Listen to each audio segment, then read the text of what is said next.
pagi, salam jumpa teman pemilih. Bersama saya Herismiana. Hari ini kita ngobrol bareng seputar pemilu bersama KPU Provinsi Sumatera Selatan.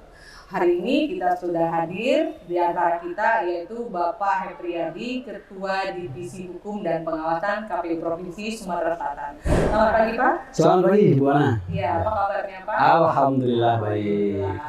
Semoga kita semua diberi kesehatan ya Pak. Amin, amin, amin.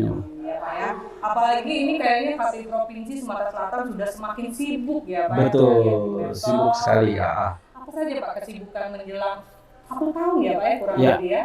Kemarin bertepatan dengan 14 Februari 2023, Iya. artinya 1 tahun sebelum 14 Februari 2024 hari H pencoblosan, kita telah menyaksikan secara bersama-sama ada kirap pemilu yang dilaksanakan di 7 titik di seluruh Indonesia. Yang kirap pemilu nanti itu akan berjalan berkeliling Nusantara, nanti akan tiba di KPU RI pada bulan November 2023 yang akan datang. Lama ya Pak, cukup lama Ya, ya. ini merupakan bagian dari acara untuk mensosialisasikan kepada masyarakat terkait peserta pemilu, penyelenggaraan pemilu, dan yang paling pasti, yang paling penting adalah mensosialisasikan hari H penyelenggaraan pemilu 2024. Untuk Sumatera Selatan sendiri Pak, itu semuanya dilewati atau seperti apa Pak proses kirap pemilu ini sendiri? Ya, beberapa bulan yang akan datang ya, sekarang dia posisi yang titik yang akan melalui Sumsel itu ada di Kepulauan Riau. Nanti setelah di Riau akan berkeliling ke Bangka Belitung, setelah Bangka Belitung akan sampai di Provinsi Sumatera Selatan, nanti akan kita sambut. Setelah di Sumatera Selatan nanti hampir semua kabupaten kota akan dilalui oleh kirap pemilu, kendaraan kirap pemilu tersebut. Mungkin akan lama ya, karena diberi waktu 3 sampai 7 hari di setiap kabupaten. Jadi itu akan disosialisasikan secara maksimal di kabupaten masing-masing sebelum kita hantarkan ke Provinsi Lampung. Oh, seperti itu. Waduh, teman pemilih Provinsi Sumatera Selatan akan kedatangan kirap Kirap pemilu ya, pemilu, ya, pemilu betul. 2024, kirap pemilu 2024. Ayo teman pemilih semuanya kita harus mensukseskan kirap pemilu 2024 ini. Betul. Karena jaraknya juga cukup lama ya Pak, Ya. 27 November 2023. 2003 terakhir. Oh, baik.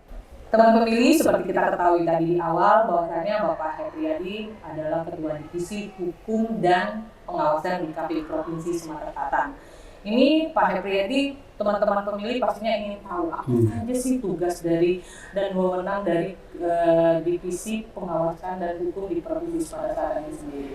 Iya, jadi sesuai dengan namanya, Divisi Hukum dan Pengawasan itu punya 2 tugas besar. Yang pertama terkait dengan hukum, ya terkait dengan hukum, Divisi Hukum itu punya tugas yang pertama melakukan sosialisasi dan analisa terhadap peraturan-peraturan perundang-undangan terkait kepemiluan. Selain itu juga disampaikan kepada peserta pemilu dan stakeholder, artinya melakukan sosialisasi terhadap produk-produk hukum tersebut. Kita punya media yang namanya JDIH, Jaringan Dokumentasi Informasi Hukum, itu yang bisa diakses oleh semua masyarakat. Bahkan ada JDIH dalam genggaman, dia sudah berbentuk Android, berbentuk aplikasi, jadi bisa diakses. Jadi masyarakat bisa mendownload, melihat, membaca semua peraturan perundang-undangan itu terkait pemilu itu melalui Android masing-masing aplikasi tersebut. Mempermudah. Iya, sangat mudah bagi masyarakat. Hingga sekarang kan kalau kita lihat pemahaman terkait pemilu itu tidak cuma menjadi dominasi penyelenggara pemilu, tapi juga terbuka luas untuk masyarakat, untuk para stakeholder pemilu, misalnya peserta pemilu dan lain-lain. Jadi ini menjadi salah satu tugas dari Divisi Hukum. Selanjutnya selain soal sosialisasi produk dan peraturan perundang-undangan, Divisi Hukum juga bertugas sebagai leading sektor dalam hal menangani setiap sengketa-sengketa yang muncul dari setiap tahapan penyelenggaraan pemilu sebagai salah satu parameter untuk penegakan hukum di bidang kepemiluan. Nah, selanjutnya ada tugas pengawasan. Pengawasan ini ada tugas pengawasan internal dan ada pengawasan eksternal. Tugas pengawasan internal ini antara lain melakukan pengawasan terhadap pengelolaan keuangan, pengawasan terhadap kinerja penyelenggara pemilu, pengawasan terhadap penegakan kode etik dan kode perilaku penyelenggara pemilu, serta jajaran-jajaran di bawahnya sampai ke badan ad hoc. Nah, itu yang menjadi domain tugasnya dari penyelenggara pemilu. Menarik sekali Pak ya. Nah, sehubungan dengan hukum dan pengawasan tadi Pak. Bercerita kita ada pengawasan di internal dan juga di eksternal ya Pak ya. Ini bagaimana mengenai hukum dan pengawasan untuk bagi peserta pemilu. Karena kita baru-baru ini kita sudah menyelenggarakan Perpak DPD ya Pak. Itu apakah ada kendala atau ada bagian dari hukum dan pengawasan untuk mengawasi proses perpak itu sendiri, Pak? Iya, kemarin pada saat kita telah menetapkan hasil verifikasi administrasi terhadap calon DPD, syarat dukungan calon DPD, kita mendapatkan permohonan sengketa dari 2 calon DPD atas nama Agung dan atas nama Aminuddin. Nah, ini menjadi ranahnya divisi hukum karena sudah menjadi ke ranah sengketa di Bawaslu. Alhamdulillah proses itu kita sudah selesaikan sampai tingkat mediasi.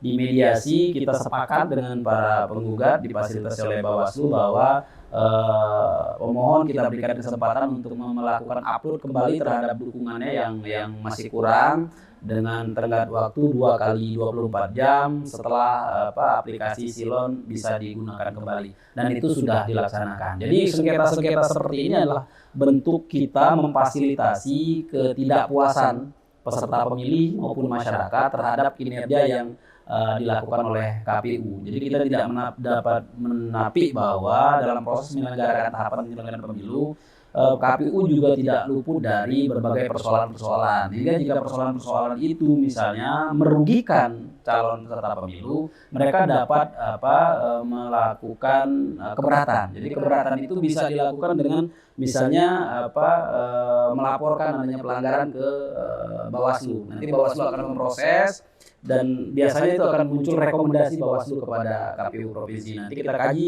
rekomendasinya. Kalau itu sudah sesuai dengan peraturan perundang-undangan, nanti kita akan laksanakan, kita akan perbaiki proses yang keliru.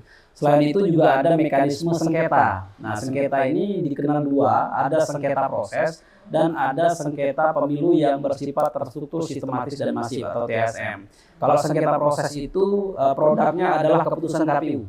Jadi keputusan KPU baik itu berupa surat keputusan maupun berupa berita acara yang dianggap merugikan peserta pemilu atau pasangan calon, mereka bisa menyampaikan itu ke Bawaslu. Nanti di Bawaslu akan diproses sengketanya, tahapan awal akan dimediasi, nanti setelah itu kalau tidak selesai dimediasi akan masuk proses adjudikasi, nanti akan dibuat keputusan. Nah, selain itu ada juga sengketa yang sifatnya TSM, terstruktur, sistematis dan masif. Nah, dalam hal sengketa yang bersifat TSM ini memang memiliki syarat-syarat tertentu ya.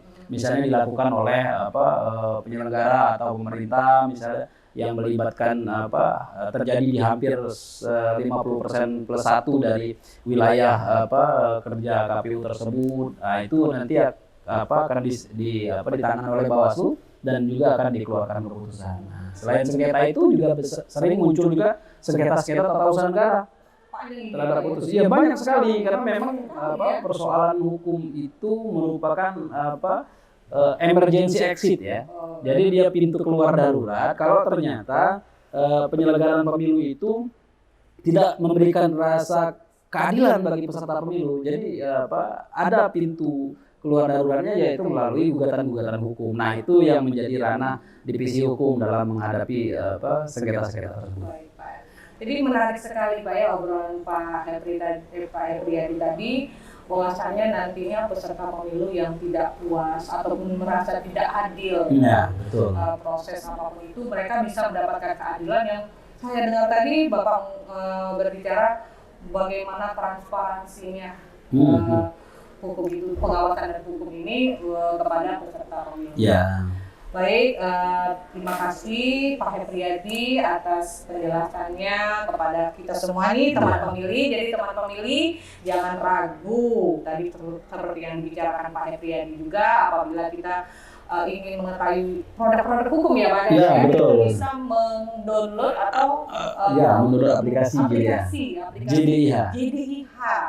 Dan teman pemilih juga harus tahu bahwa di perpustakaan JDIH juga ada di KPU Provinsi Sumatera Selatan. Jangan lupa untuk mengunjungi perpustakaan JDIH di KPU Provinsi Sumatera Selatan. Baik Pak Febriadi, Siap. terima kasih atas perbincangan yang sangat menarik ini. Iya. Nantinya kita akan ketemu lagi nih Pak, jangan sampai ini Alhamdulillah bisa ketemu lagi. bertemu lagi dalam bincang-bincang ngobrol santai seputar pemilu. Baik Pak Febriadi, mungkin ini ada pesan untuk teman-teman pemilih. Ya, yang pertama gini ya, karena ini lagi proses tahapan berjalan, tolong semua masyarakat untuk perhatikan betul bahwa kami sedang melakukan pendataan data pemilih. Mohon untuk diperhatikan petugas kami yang datang, pastikan bahwa Anda terdaftar di daftar pemilih pada pemilu 2024 yang akan datang. Terus yang pertama, terus yang kedua, nanti kenali peserta pemilu 2024 melalui media-media yang disediakan oleh KPU. Kami punya podcast, kami punya TikTok, kami punya akun akun media sosial lainnya untuk mengenali kegiatan, dan termasuk juga nanti para calon-calon kandidat juga akan kita sampaikan kepada masyarakat. Terus yang berikutnya, jangan ragu apabila terjadi pelanggaran-pelanggaran terhadap penyelenggaraan pemilu di lapangan, laporkan kepada kami atau laporan kepada Bawaslu. Jika itu kesalahan dilakukan oleh petugas kami akan mengambil tindakan yang tegas. Oke, terima kasih Pak Febriadi. Sama-sama. Santai seputar pemilu. Baik teman-teman pemilih, demikianlah perbincangan kita dengan Bapak Febriadi, dan nantinya pasti kita akan bertemu kembali dengan beliau dalam kesempatan yang lain. Dan untuk teman-teman pemilih yang memiliki pertanyaan seputar hukum dan pengawasan, bisa langsung DM ke medsos KPU Provinsi Sumatera Selatan. Saya Harismiana dan Bapak Febriadi pamit undur diri. Sampai ketemu. Sampai jumpa.